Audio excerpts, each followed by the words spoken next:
আসসালামু আলাইকুম গাইস, আমি নতুন ইউটিউব চ্যানেল খুলেছি হাফেজ কারি হাসান মুন্সি এবং ফেসবুক পেজ হাফেজ কারি হাসান মুন্সি। সবাই আমার পাশে থাকবেন, নতুন নতুন ভিডিও পাবেন ইনশাআল্লাহ।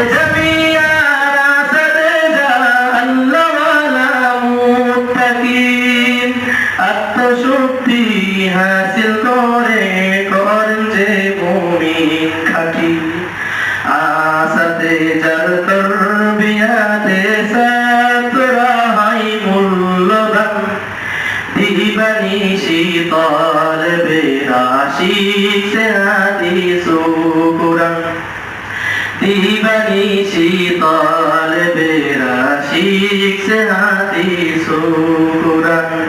জামিয়া ইমাম বুখারী যেন জান্নাতেরই ফুল বাগান, দিবানি শীতল বেরাশি সে হাদিস কুরআন, দিবানি শীতল